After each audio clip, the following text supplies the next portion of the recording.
What is up, guys? This is Silverware here and welcome to the FIFA 13 career mode. This is currently episode 86 with Chelsea in season 3. Let's get right underway today. We have an away match against Borussia Dortmund in the Champions League.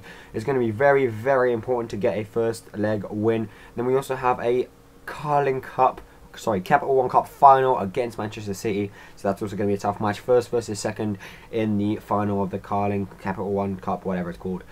Guys, I leave Falcao on the bench. Falcao, the main man who I bought for 6 million plus Fernando Torres.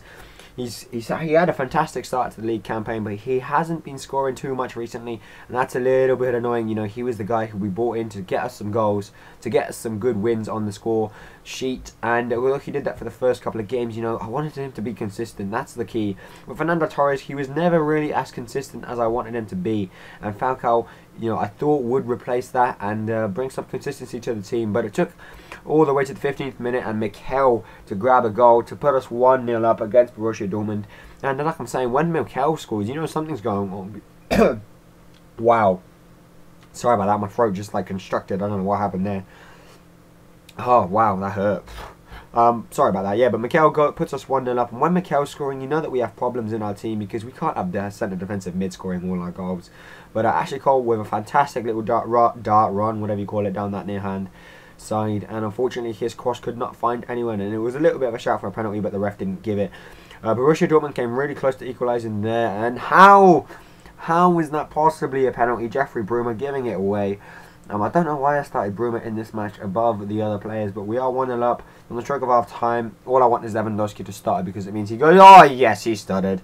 Guys, whenever he stutters, whenever the PC stutters, it means that they are going down the middle, and that's exactly what happened there. And again, we move into the second half. We're still 1-0 up, but we need a second goal because, you know, recently against Crystal Palace and Man United, I went up by 1 goal very early on, and isn't it ironic that, you know, they brought up Juan Mata, has 6 goals in all competitions? Isn't it ironic that this ball is going to be put in and Juan Mata is going to score? If you remember all the way back to the Southampton career, to our time at Southampton, there we go. It always popped up with the amount of goals El Shaarawy had scored for the season, whether it be 1, 7, like whatever. And as soon as that happened, he scored another one. So it's nice to see that, you know, it doesn't get old. Juan Mata does put us 2-0 up, and then from there we pretty much dominated. You know, we were set to go ahead and to just enjoy the second half, maybe get another couple of goals, but the most important thing was to not concede. But in honesty, Borussia Dortmund did not look like, you know, conceding. Scoring, and the final score was 2-0 to us at full time, which is a fantastic away result, and I think all we need is to keep a clean sheet at home and we will be sorted. But this is what we've all been waiting for, the first chance to win some silverware for the season, and I'm playing a secondary lineup.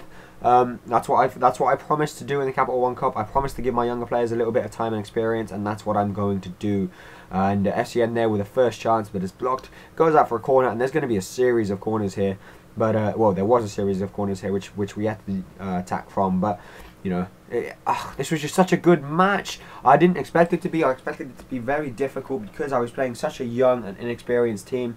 But in truth, it was such a good encounter. I really did enjoy it. But it did nearly catch us on the counter-attack here. As you can see, Pulido, one of Manchester City's younger players, puts in Boateng on the wing, and now suddenly look at this, there's 4-on-1, and the Chelsea defenders are sprinting, trying to catch up the play, and they do whip it in, and luckily Petr Cech manages to save from the header. But that's what the opening minutes were like. You know, a lot of chances down both ends, and it took all the way up to the half time to get the first real chance of the match. Unfortunately, Kevin De Bruyne could not find the goal, and we moved into the second half still 0-0, believe it or not, and my players were just enjoying themselves so much, really playing some good football, going forwards, and at the back they were solid as a rock, as I expect them to be. But McEachran here puts a wonderful little ball into Lukaku, and Lukaku is going to nod that one home for the first goal in the Capital One Cup. Guys, I'm going to call it the Carling Cup. It's just how it just is, the Carling Cup for me.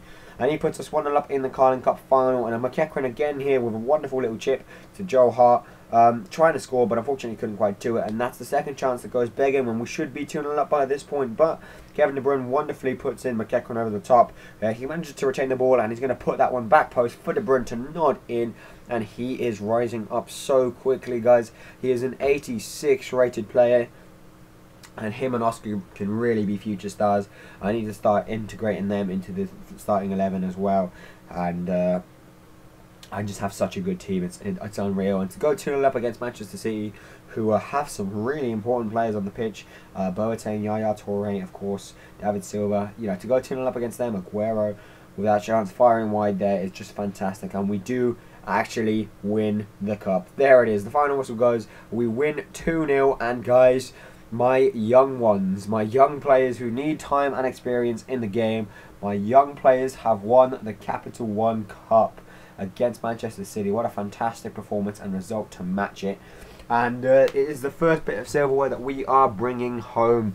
And what a fantastic, fantastic performance it was. I just cannot believe that I went all the way through this tournament playing my younger, inexperienced players. It's definitely something that I recommend to you guys, because it's just, it improves them so much, you have no idea. But a nice little look on the youth squad. Again, I'm releasing a couple of players because they don't have maximum potential.